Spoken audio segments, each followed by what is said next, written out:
যে আওয়ামী লীগ যদি রাজনৈতিকভাবে মাঠে নামে তাহলে তাকে মোকাবেলা করবার মতন পলিটিক্যাল ক্যাপাসিটি বলেন সেটাও গভর্নমেন্টের নাই। প্রথমে আপনার কাছে যেটা জানতে চাইবো যে আপনি দীর্ঘদিন বিএনপির রাজনীতি করেছেন, এখন বলা উচিত বেশ কিছুদিন ধরে আপনি আসলে বিএনপির যে রাজনৈতিক কর্মসূচি বা সরকারে আসার পরে যে বিএনপি তাকে আপনি সমালোচনা করছেন, মানে তীব্র সমালোচনাই করছেন। আপনার কি মনে হয় যে বিএনপির রাজনীতি যে আপনি এর আগে করেছেন বা এতদিন করেছেন সেটা কি ভুল ছিল? আমি বিএনপির নানান রকম চাঁদাবাজি, দুর্নীতি, এলাকায় প্রভাব বিস্তারের জন্য নানান রকম অপকর্ম, এই সকল কিছুর বিরুদ্ধে কথা বলেছি। সো আমার নিজের কাছে মনে হয় যে আমি সবসময় আমার নিজের কাছে সৎ থাকবার চেষ্টা করেছি। সো এই সৎ থাকতে গিয়ে আমি হয়তো স্টাবলিশমেন্টের বিরোধিতা করেছি, এখন স্টাবলিশমেন্টে যখন যে থাকে দেখা গেছে কথাগুলো তার পছন্দ হয়নি, ব্যাপারটি আসলে এতটুকুই। যে এখনকার বিএনপি কি আগের বিএনপির চেয়ে আলাদা? মানে সরাসরি আলাদা কোথায় আলাদা বলতেন? বিএনপির আসন পরিবর্তন হয়ে গেছে। তখন বিএনপি ছিল শোষিতের আসনে, এখন বিএনপি হয়ে গেছে শাসকের আসনে। আমি যদি শোষক নাও বলি, সার্টেনলি বিএনপি শাসকের আসনে।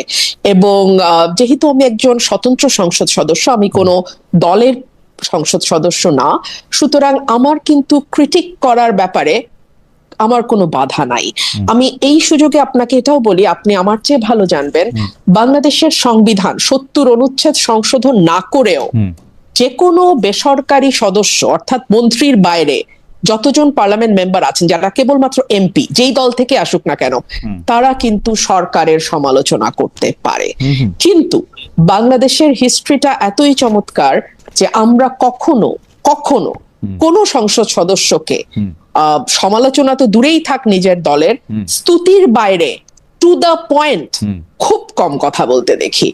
আমি আপনাকে একটু বলি যদি সুযোগ দেন, আমি অবাক হয়ে দেখলাম, বিশ্বাস করেন 300 জন সংসদ সদস্য একজনও বলল না এই প্যারাগ্রাফে বা মাননীয় মহামান্য রাষ্ট্রপতি এটা বলেছেন, তার প্রেক্ষিতে আমার বক্তব্য এইটা, বা এই প্যারাগ্রাফে এটা বলেছে, আমি কিন্তু বলেছি।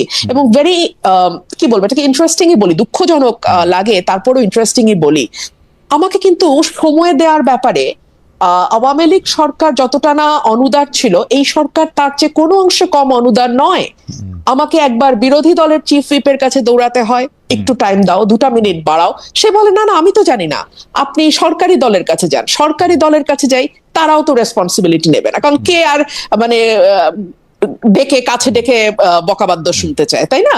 সো আন্ডারস্ট্যান্ডেবলি তারাও চায় না যে আমি কথা বলি।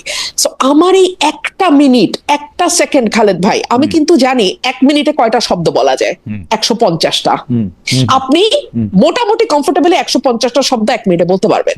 সো আমাকে ওই শব্দ গুইনা গুইনা গুইনা গুইনা না আমার স্পিচটা রেডি করতে হয়।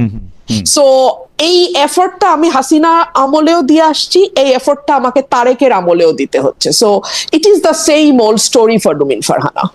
দর্শক ধৈর্য সহকারে সম্পূর্ণ ভিডিওটি দেখলেন। রুমিন ফারহানা যেই কথা বলছে সত্য না মিথ্যা অবশ্যই কমেন্ট বক্সে জানাবেন। আসসালামু আলাইকুম, সবাই ভালো থাকবেন।